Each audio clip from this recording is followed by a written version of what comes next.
Assalamualaikum Desi. Waalaikumsalam Pak Yusuf. Halo Pak Yusuf, apa kabar hari ini? Alhamdulillah luar biasa. Semangat terus ya Pak Yusuf ya. Semangat. Pak Yusuf, nanti kan kita akan melaksanakan observasi di kelas. Nanti saya akan menjadi supervisor di kelas Pak Yusuf. Jadi ada beberapa hal yang memang perlu diperhatikan. Ini dalam rangka pemenuhan tugas saya sebagai calon guru penggerak. Nanti saya akan bertanya kepada Pak Yusuf tentang proses pembelajaran berdasarkan coaching ya Pak Yusuf ya.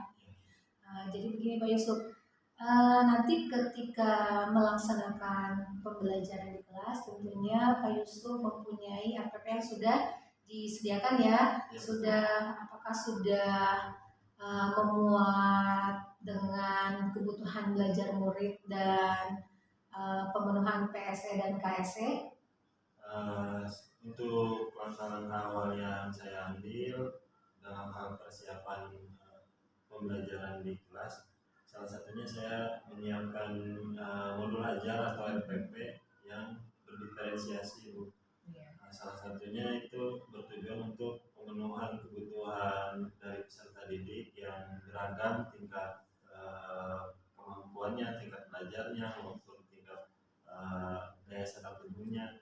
Nah, dari situ saya mencoba membuat beberapa langkah-langkah pembelajaran yang memfasilitasi setiap peserta didik yang berbeda-beda tersebut. Nah, kebetulan materi yang saya ambil di pertemuan selanjutnya adalah tentang bilangan cacah 1 sampai 100.000.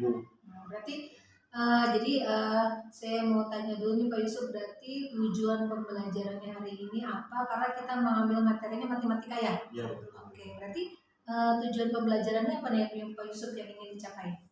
Tujuan pembelajaran yang ingin dilaksanakan adalah peserta didik mampu memahami bilangan cacah mulai dari 1 sampai 100.000. Itu di dalamnya ada penjumlahan maupun pengurangan dan perkalian tentang bilangan-bilangan maupun nilai tempat suatu bilangan di dalam angka-angka tersebut. Berarti mampu mengenal bilangan cacah, mampu mengenal atau tahu ya di mana nilai tempat satuan, puluhan, ratusan hingga ribuan gitu ya. Itu tujuan pembelajaran yang Bapak akan sampaikan kepada anak dan dilaksanakan. Dari tadi Pak Yusuf sampaikan yaitu tentang memahami bilangan cacah dan mengetahui nilai suatu tempat. Nah, berarti ada salah satu pengembangan diri yang harus dilakukan atau kita punya target pengembangan apa yang ingin dicapai ketika proses pembelajaran itu berjalan. Pengembangan yang ingin saya lakukan dan saya harapkan adalah salah satunya yaitu peserta didik benar-benar tahu konsep nilai tempat suatu bilangan dan peserta didik paham akan cara-cara pengurangan, penjumlahan maupun perkalian pada bilangan cacah tersebut.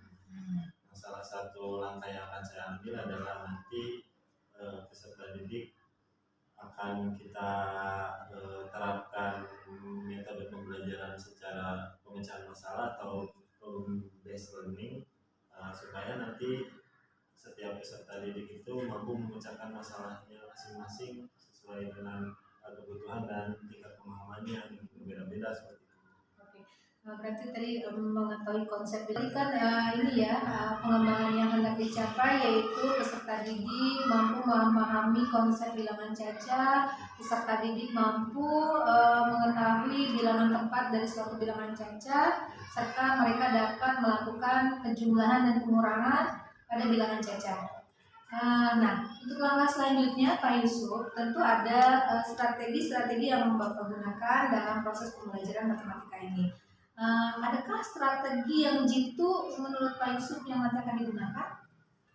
Salah satu strategi yang akan saya terapkan yaitu dengan mengelompokkan peserta didik bagi yang anak-anak yang pahamnya baru sampai bilangan 10.000 ataupun 1.000 dan di bawahnya itu nanti akan saya kelompokkan khusus untuk yang paham sampai bilangan 1 saja. Kemudian bagi anak-anak yang sudah paham sampai bilangan 100.000 ataupun Jadi bahkan nanti akan dikelompokkan sesuai tingkat pemahamannya. Jadi dari proses tersebut bisa memfasilitasi setiap peserta didik sesuai dengan tingkat pemahamannya masing-masing. Berarti Pak Yusuf juga sudah atau akan melakukan pembelajaran yang berdiferensiasi atau misalnya baik konten, proses maupun nanti kalau misalnya nanti masalah produk ya. Baik Pak Yusuf, setelah strategi yang Bapak Yusuf gunakan, tentu ada media-media penunjang gitu ya dalam proses pembelajaran. Adakah media yang Bapak Yusuf gunakan? Yang akan saya gunakan media untuk pembelajaran tersebut adalah yang pertama media teknologi untuk menampilkan video dan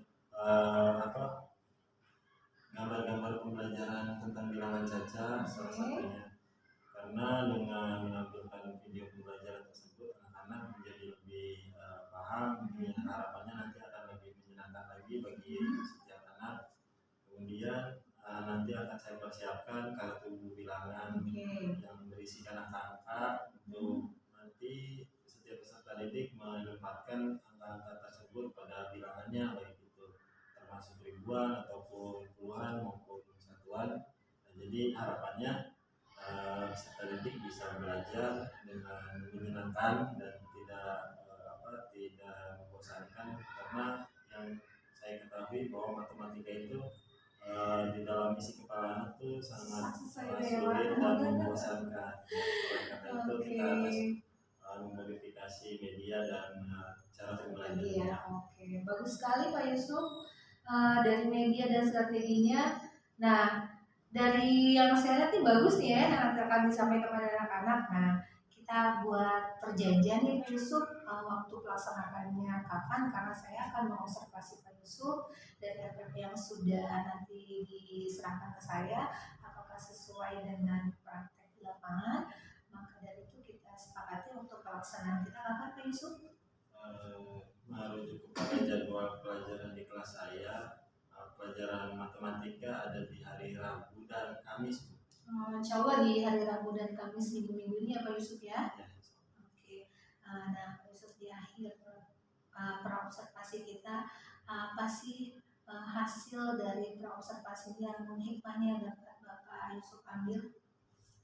Dari praktik dan kegiatan belajar yang akan saya lakukan pada anak-anak, harapannya adalah saya melihat anak-anak di kelas 5 mereka itu sangat beragam ya, baik itu secara fisik maupun secara mental dan secara berperilaku. Saya berharap kepada setiap anak didik yang saya ajarkan, meskipun tidak semuanya akan menjadi anak yang sukses maupun anak yang benar-benar bisa dibilang berhasil, tetapi harapan saya adalah pada suatu saat nanti mereka akan tumbuh dan menjadi anak yang berbakti kepada kedua orang tuanya. Tentu sangat menyenangkan bagi seorang guru melihat anak bekas didiknya pada suatu saat nanti itu menjadi anak-anak yang cerdas ataupun anak yang berguna ataupun anak yang berbakti kepada kedua orang tuanya, seperti itu. Nanti kata mereka nanti dapat mengaplikasikan apa yang kita berikan kepada mereka dalam kehidupannya sehari-hari. Oke Pak Yusuf, terima kasih atas wawancara praobservasi saya. Nanti di hari Rabu atau Kamis saya akan observasi Pak Yusuf sebagai supervisor. Mudah-mudahan kita terlaksana dengan baik dan lancar ya Pak Yusuf. Terima kasih atas waktunya Pak Yusuf. Wassalamualaikum. Waalaikumsalam.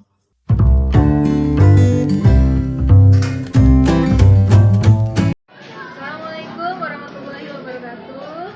Saya Sirahmawati bersama Bapak. Saya Mawadi Yusuf, Guru kelas 5B SD Negeri Keranggan. Ya, kali ini saya akan melakukan observasi bersama Pak Yusuf bagaimana pembelajaran yang akan dilakukan di dalam kelas. Bagaimana Pak Yusuf, apakah sudah siap hari ini? Insya Allah sudah siap. Mari kita masuk dulu Pak Yusuf ya. Waalaikumsalam warahmatullahi wabarakatuh. Semuanya, apa kabar kalian hari ini?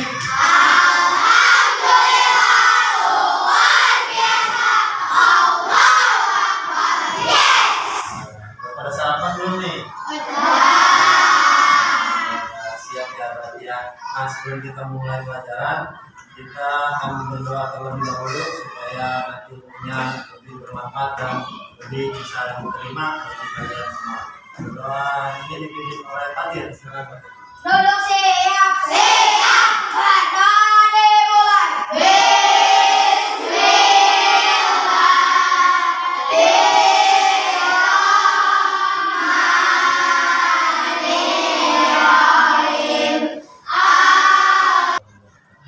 Terima kasih Fatir.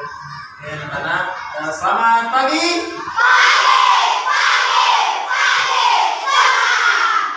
Wah, Hansel sepertinya masih kurang semangat. Sekali lagi coba selamat pagi.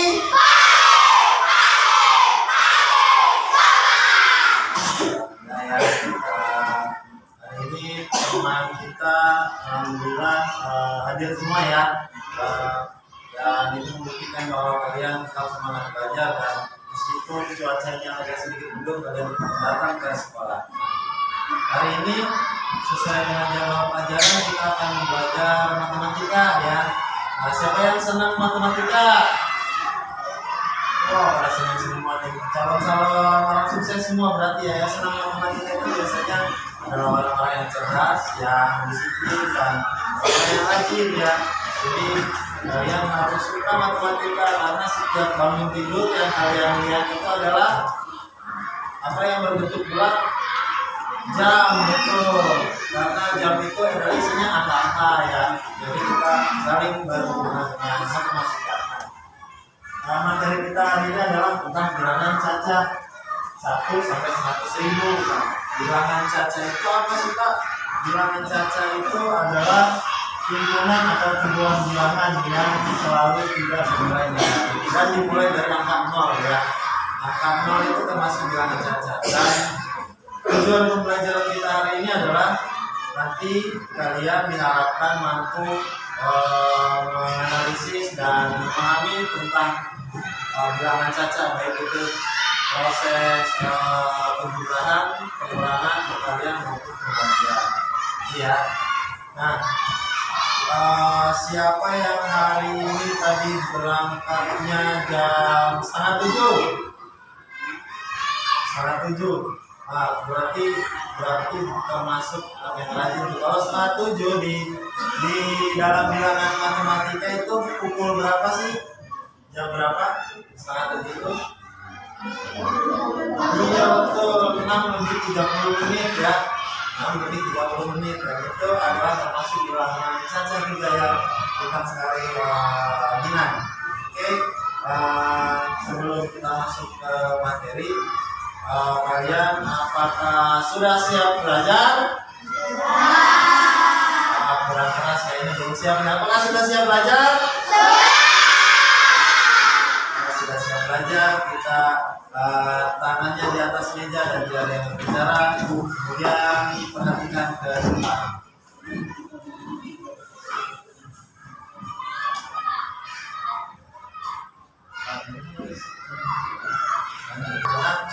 Bilangan caca itu adalah bilangan yang dimulai dari angka 0 ya. Nah, kita akan mencoba nanti mempelajari tentang bagaimana cara membaca bilangan caca itu, kemudian mencari tahu nilai tempat angka-angka dari setiap bilangan caca, dan bagaimana cara menjumlahkan maupun mengurangi bilangan caca tersebut. Nah, di depan ada contoh, ada harga susu vitamin ya, bukan susu nih. Nah, dibacanya oleh Balkis itu harganya yang tertera di papan itu berapa? 66.500. Benar atau salah? Benar atau salah? Benar ya, itu harganya adalah 66.500. Kalau dipecahkan secara uang, berarti uang 50 ribuannya ada berapa? 1, betul. Terus uang 10 ribuannya ada berapa? 1. Terus uang 5 ribuannya ada 1. Dan 500 rupiahnya ada berapa? Ada 3, betul. Ada 3 ya, jadi 66.500. Nah, itu termasuk bilangan caca ya. Nah, kemudian selanjutnya kita akan coba mencari tahu tentang tempat nilai satuan, dua, dan ratusan.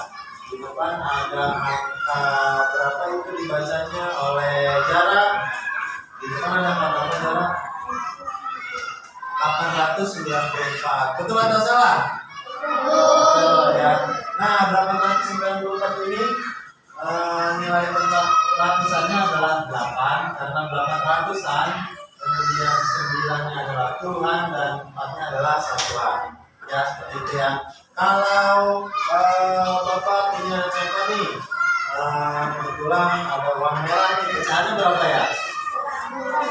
100 apa?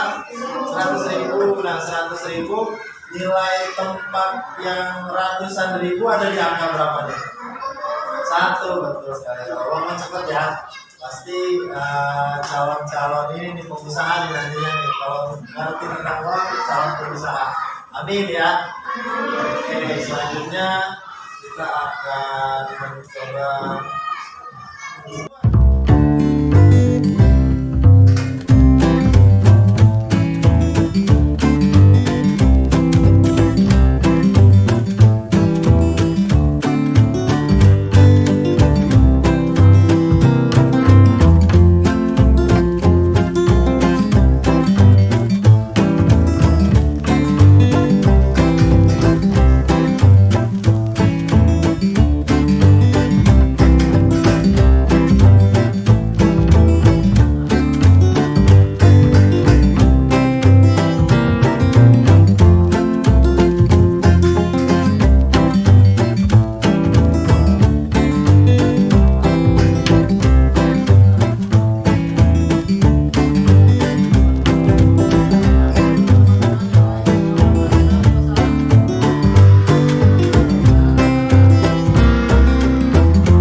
Bilangan caca ya, nilai tempat bilangan caca, terus cara membaca bilangan caca dan cara menjumlahkan maupun mengurangi bilangan caca. Nah, dari apa yang sudah kita pelajari, apakah kalian sudah paham tentang materi hari ini?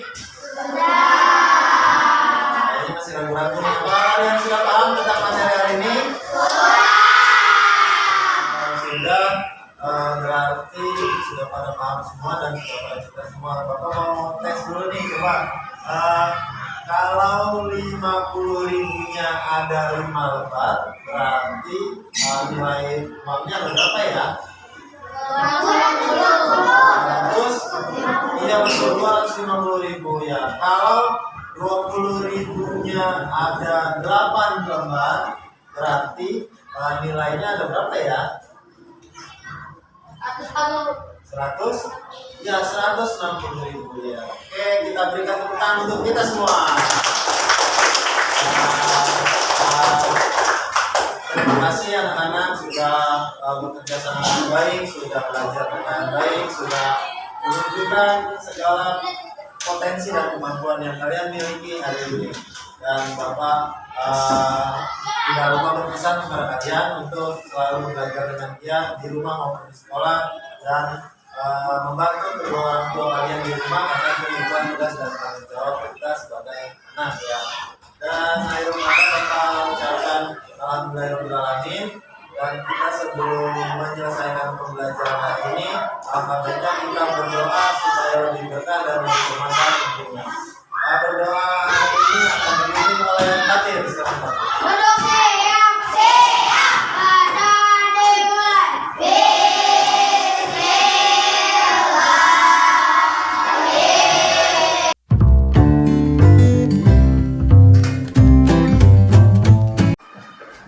Oke Pak Yusuf, selamat siang Pak Yusuf.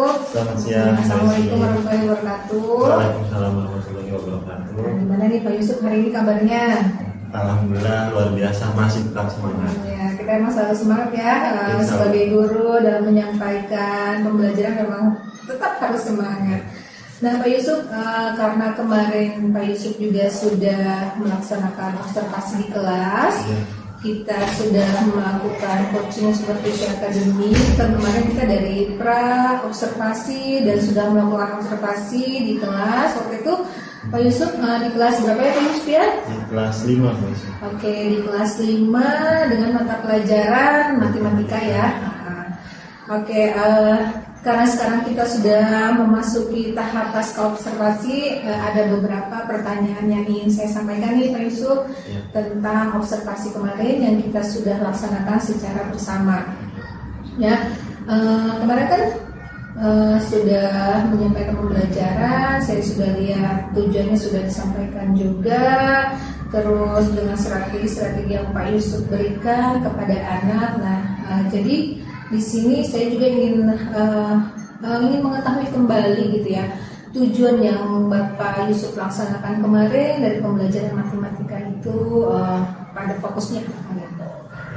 Ya Bu Esi, jadi kemarin yang sudah saya dan kita laksanakan yaitu observasi di kelas 5B ya, tentang mata pelajaran matematika. Tujuan pembelajaran yang saya sampaikan kepada anak-anak adalah tentang bilangan bulat ya Bu Esi. Bagaimana anak-anak itu memahami nilai suatu tempat dan mengaplikasikannya di kehidupan nyata mereka. Contohnya kemarin saya mengangkat topik bertransaksi dengan uang ya.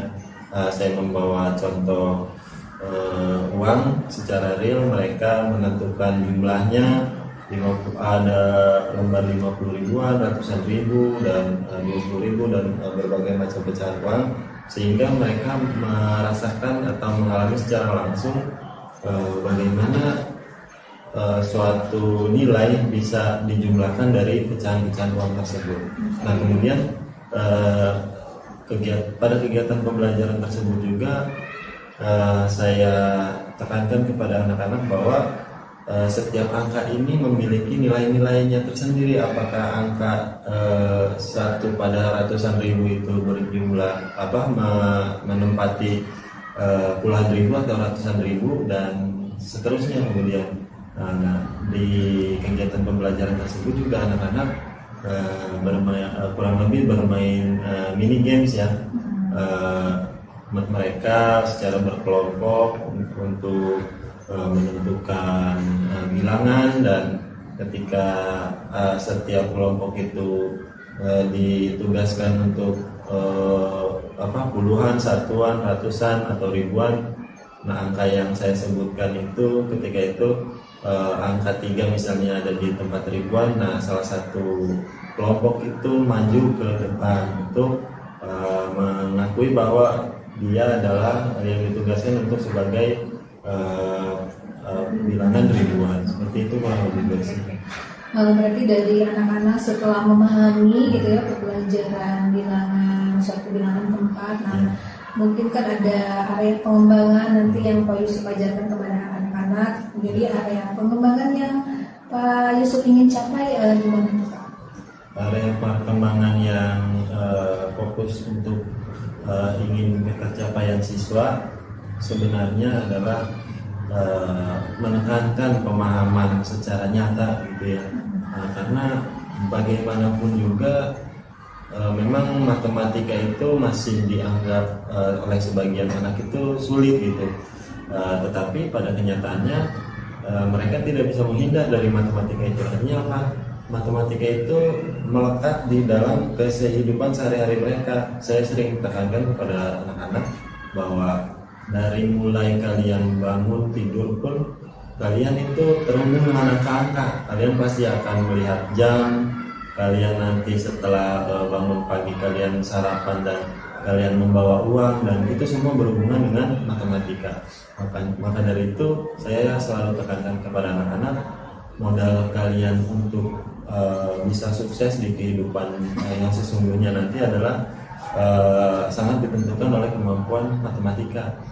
Dan kemarin pada saat pembelajaran itu saya mencoba untuk menekankan fokus itu bahwa pembelajaran yang dilakukan hari ini adalah sangat berkaitan dengan kehidupan nyata. Contohnya seperti transaksi nilai uang seperti itu, Bu Esi. Jadi mereka mengalaminya secara langsung untuk dapat merasakan dan memperoleh pengalaman yang berharga untuk kemudian diaplikasikan di kehidupan sehari-hari mereka seperti itu.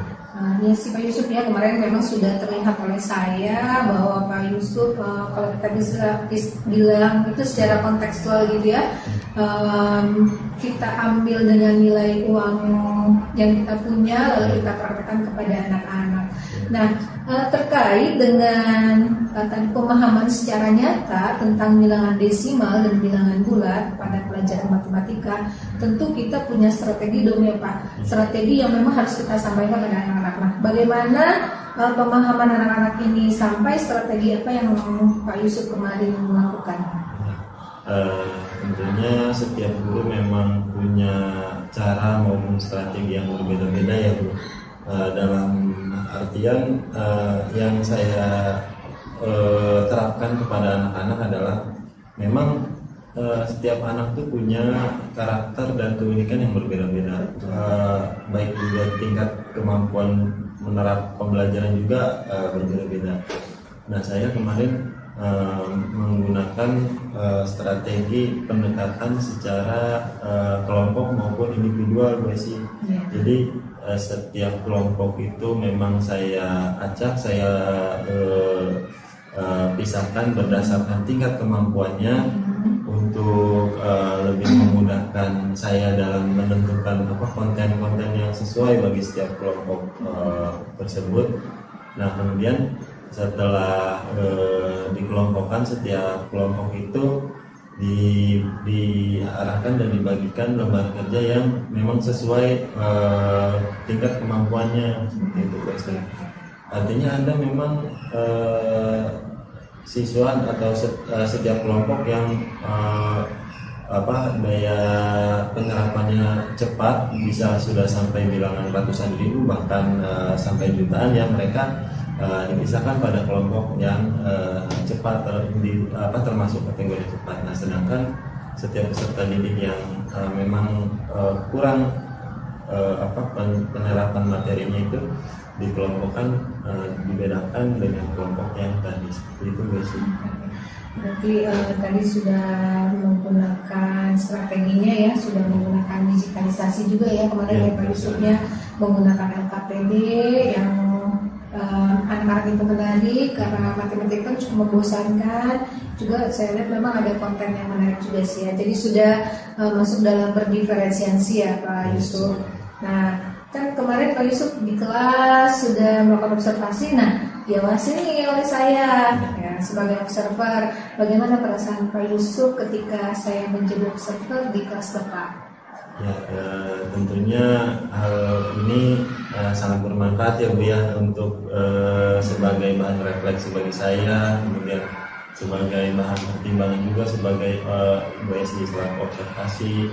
Kemudian apa yang sudah kami sama-sama lakukan, kita sama-sama lakukan, tentu tujuannya untuk memperbaiki apa yang dirasa kurang maupun apa yang salah atau tidak sesuai jalurnya.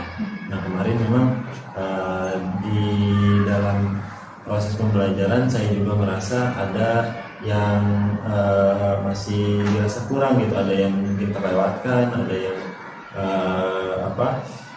materi atau medianya dirasa kurang untuk cukup kena langsung kepada peserta didik. Nah, itu dalam proses observasi ini sangat berguna bagi saya pribadi dan juga mungkin bisa dapat bermanfaat bagi rekan-rekan kita di SD Negeri seperti itu, guys. Jadi saling sharing pengalaman, kekurangan, dan itu sangat dibutuhkan dalam setiap instansi untuk menentukan solusi atau langkah tepat apa yang akan kita ambil untuk perbaikan seperti itu, guys. Nanti kita bisa merefleksikan kekurangan dan kelebihan kita. Nah, karena kita merefleksikan apa kelebihan dan kekurangan kita, berarti ini Pak Yusuf, apakah adakah area kelemahan dari pembelajaran kita dan pengembangan apa yang Pak Yusuf akan lakukan dari kekurangan di area kekurangan yang tadi pada proses pembelajaran Pak Yusuf? Mungkin ada yang perlu dikembangkan, terus ada yang sudah baik, perlu dikembangkan lagi di proses pembelajaran. Dari apa yang sudah direfleksikan kemarin ya Bu Esti, saya rasa memang kelemahannya itu ada pada pemilihan materi dan gaya kita mengajar juga. Dalam artian saya merasa memang cukup sulit untuk membuat mindset kepada anak-anak bahwa matematika itu sebenarnya menyenangkan dan sangat penting bagi mereka. Tetapi dari sisi itu saya juga berusaha untuk membuat semacam games menarik yang berkaitan dengan materi pembelajaran matematika itu. Memang tantangannya adalah kita harus sebagai guru benar-benar harus kreatif, inovatif untuk menciptakan suasana belajar yang menyenangkan, yang tidak monoton, kemudian berinovasi membuat games apa sih yang sebenarnya sedang diminati oleh anak-anak pada saat-saat ini, ataukah kita memanfaatkan media digitalisasi sebagai sarana dan prasarana untuk menunjang pembelajaran di kelas. Itu mungkin tantangan yang berat bagi saya ya. Berarti kan sudah menyampaikan strategi, sudah menyampaikan area pengembangan, berarti tinggal metode apa nih yang Bapak sampaikan kemarin selain digitalisasi yang memang sudah cukup baik gitu ya, serta nanti kita juga akan membangun yang maksudnya sosial emosional. Untuk kali ini metode yang efektif gitu Pak dalam pembelajaran matematika ini. Menurut saya metode yang paling efektif ya, sebenarnya setiap metode itu ada plus minusnya ya Bu ya, ada sisi baiknya, ada sisi buruknya, ada kekurangannya serta ada kelebihannya.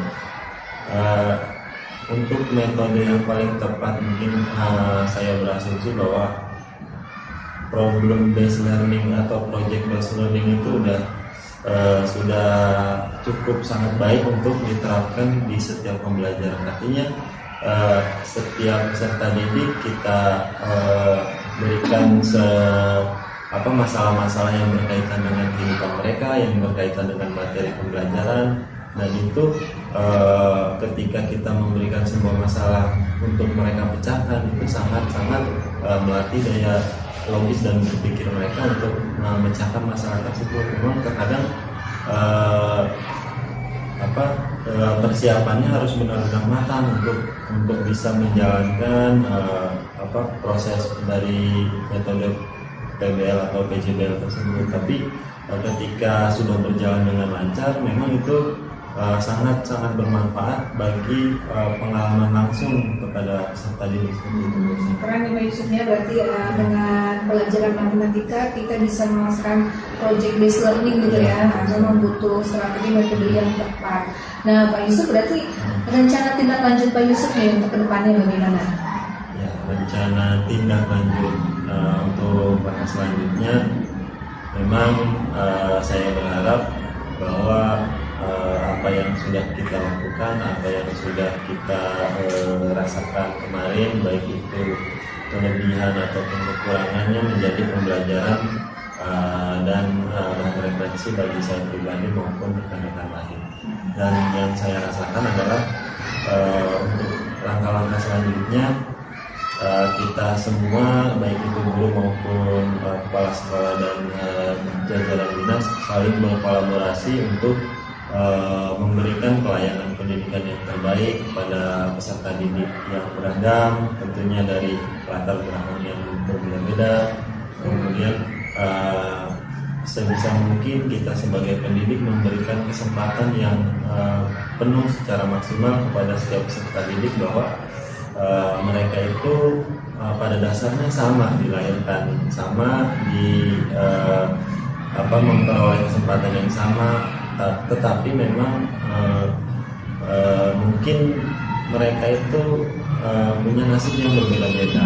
Artinya kita tidak boleh menjudge anak mereka itu gagal ataupun tidak berhasil, tetapi kita harus mencoba untuk memotivasi dia hari demi hari setiap saat maupun setiap pertemuan, agar mereka sendiri itu nanti punya rasa semangat dalam diri mereka sendiri, bahwa kalau mereka sudah menemukan arah dan tujuannya untuk apa mereka belajar, pasti nanti suatu saat mereka insya Allah akan tumbuh menjadi anak yang berkembang maupun sukses. Seperti itu guys. Udah baik sekali sih ya, kemarin memang belajarnya dengan beberapa sedikit yang kurang. Pak Yusuf nih, kapan kita akan berbagi praktik baik, terutama dalam menggunakan sosial emosionalnya peserta didik kita ya. Mudah-mudahan nanti menjadi budaya positif. Nah, bagaimana tentang praktik baik ini tadi Pak Yusuf, terutama yang sudah melaksanakan coaching dengan saya, melaksanakan praktik baik budaya positifnya dengan anak-anak, gimana Pak Yusuf kapan? Insya Allah secepatnya ya Mbak Esi, karena hal-hal baik tentunya tidak perlu ditunda-tunda ya Bu, yang harus bisa secepatnya. Insya Allah, mudah-mudahan di kesempatan lain kita bisa saling berkolaborasi dan berbagi praktik baik. Ya mudah-mudahan nanti pendidikan sosial emosionalnya yang kita terapkan terhadap anak-anak juga berimbas kepada kita semua dan jadi suatu budaya positif bagi kita semua ya Pak Yusuf ya. Oke Pak Yusuf, mungkin saya juga mau bertanya lagi nih, menurut Bapak nih dalam proses pembelajarannya sudah di skala berapa nih Pak Yusuf? Yang tadinya mungkin ada di skala 1 atau 5, nanti Pak Yusuf ingin nanti proses pembelajarannya hasilnya di skala berapa Pak? Kalau rentang 1 sampai 10 ya? Atau 1 sampai 100? 1 sampai 10 juga apa sih? Ya tentunya setiap orang punya target yang berbeda-beda ya, dalam arti untuk mencapai target, untuk mencapai goal seseorang. Tetapi saya pribadi selalu menempatkan target yang maksimal, meskipun kenyataannya nanti belum sampai maksimal, tapi saya sudah menargetkan dan berusaha di skor yang maksimal. Artinya saya menargetkan di angka 10 atau skala 1 sampai 10. Oh bagus banget Pak Yusuf, berarti kita punya rasa optimis tuh ya pada kegiatan pembelajaran kita ya. Kita berusaha bagaimana kegiatan pembelajaran itu berjalan dengan lancar sesuai dengan apa yang kita jadikan tujuan pembelajaran kita. Oke Pak Yusuf, sepertinya selesai sudah nih pasca observasi kita. Tadi sudah apa yang menjadi pertanyaan buat saya, apa yang menjadi kelemahan, apa yang menjadi kekurangan atau kelebihan dari proses pembelajaran kita, strategi, metode yang sudah dijalankan oleh Pak Yusuf. Juga mudah-mudahan menjadikan saya juga proses pembelajaran pada saya juga berguna untuk Pak Yusuf dan saya. Ini juga jadi bahan refleksi nanti buat saya dan teman-teman yang lainnya ketika saya sudah melaksanakan praktik baik kepada teman-teman sejauh lainnya. Sekali lagi terima kasih Pak Yusuf atas waktunya. Semoga selalu sehat dan bahagia. Terima kasih Pak. Assalamualaikum warahmatullahi wabarakatuh. Terima kasih juga Ibu. Ya. Gue itu dia ke depan dulu deh. Oke.